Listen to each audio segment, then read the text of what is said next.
Cases लगातार कम हो रहे हैं और ये सब दिल्ली के अपने 2 करोड़ लोगों की मेहनत का नतीजा है कि हम लोगों ने 1 महीने के अंदर दिल्ली में इस दूसरी वेव को, इसके ऊपर भी काबू पा लिया है दिल्ली के लोगों ने मिलके। पिछले 24 घंटे में लगभग 1.5% संक्रमण दर आया है और लगभग 1100 के करीब केस आए हैं और धीरे धीरे रोज केस कम हो रहे हैं, संक्रमण दर भी कम हो रही है। अस्पतालों के अंदर अब बेड मिलने में किसी तरह की कोई दिक्कत नहीं है। आईसीयू बेड भी काफ़ी खाली हो गए हैं, ऑक्सीजन बेड्स भी काफ़ी खाली हो गए हैं। जितने हम लोगों ने ये केंद्र खोले थे, कोविड सेंटर खोले थे, उसमें भी अब बेड काफ़ी अवेलेबल हैं। तो ये समय है अब धीरे धीरे अनलॉकिंग करने का। कहीं ऐसा ना हो कि लोग कोरोना से तो बच जाएं लेकिन भूखमरी से लोग मर जाएं। तो अपने को बैलेंस बना के चलना है कि एक तरफ कोरोना को भी कंट्रोल करना है और एक तरफ आर्थिक गतिविधियों को, इकोनॉमिक एक्टिविटीज़ को भी साथ साथ कोशिश करनी है, जहाँ जहाँ जितना बन सके उतना अलाउ किया जाए। तो सोमवार को सुबह 5 बजे तक ये वाला लॉकडाउन है। आज एलजी साहब की अध्यक्षता में डीडीएमए की मीटिंग हुई, दिल्ली डिज़ास्टर मैनेजमेंट अथॉरिटी की, और उसमें कुछ निर्णय लिए गए हैं लॉकडाउन खोलने के लिए।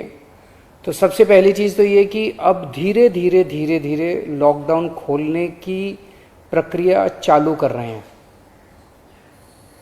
बड़ी मेहनत से, बड़ी मुश्किल से कोरोना काबू में आया है अभी, लेकिन पूरी लड़ाई जीती नहीं है। तो इसीलिए जो अभी तक अपने को फ़ायदा हुआ पिछले 1 महीने के लॉकडाउन का, ऐसा ना हो कि अगर एकदम से खोल देंगे तो उसका नुकसान हो जाए। तो इसीलिए सबका ये मानना है, एक्सपर्ट्स का, कि इसको धीरे धीरे खोला जाए। खोलने में सबसे पहले अपने को उन लोगों का ख्याल रखना है जो समाज का सबसे गरीब तबका है। मजदूर हैं, दिहाड़ी मजदूर हैं, प्रवासी मजदूर हैं। अपने दिल्ली में उत्तर प्रदेश से, बिहार से, आसपास के और राज्यों से दिल्ली आते हैं आजीविका कमाने के लिए, दिहाड़ी के ऊपर काम करते हैं और बहुत ही मुश्किल परिस्थितियों के अंदर जीते हैं। ऐसे मजदूर सबसे ज़्यादा अपने को कंस्ट्रक्शन एक्टिविटीज़ में और फैक्ट्रियों में काम करने वाले मिलते हैं। तो आज इन 2 चीज़ों को, मीटिंग में ये तय किया गया कि इन 2 गतिविधियों को सोमवार को सुबह से खोला जाएगा। जब 5 बजे ये वाला लॉकडाउन ख़त्म होगा तो अगले 1 हफ्ते के लिए इन 2 गतिविधियों को खोला जा रहा है, कंस्ट्रक्शन एक्टिविटीज़ को और फैक्ट्रीज़ को। इन 2 गतिविधियों को खोला जा रहा है। इस पे जो भी थोड़ी बहुत डिटेल्स हैं वो अभी जब ऑर्डर आएगा उसमें पता चल जाएगा कि क्या क्या एहतियात वहाँ पे बरतनी है। अब हफ्ता दर हफ्ता हम जनता के सुझावों के आधार के ऊपर और एक्सपर्ट्स की ओपिनियन के आधार पर इसी तरह से धीरे धीरे लॉकडाउन खोलने की प्रक्रिया जारी रखेंगे, बशर्ते कोरोना फिर से बढ़ने ना लगे। अगर बीच में ऐसा लगता है कि कोरोना बढ़ने लग गया तो फिर हमें एक्टिविटीज़ खोलने की प्रक्रिया को भी रोकना पड़ेगा।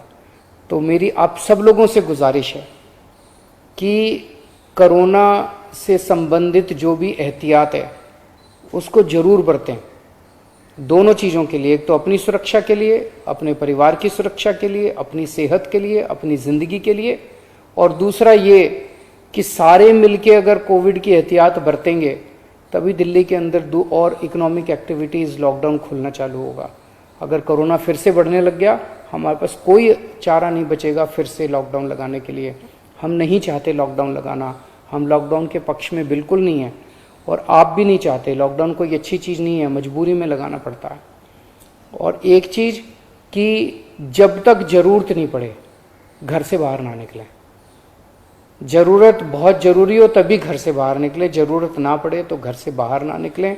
ये समय बहुत ही नाजुक समय है, हम सबको बड़ी जिम्मेदारी के साथ आचरण करना है ताकि हम सब मिलके अपनी दिल्ली को बचा सकें, अपने देश को बचा सकें। नमस्कार।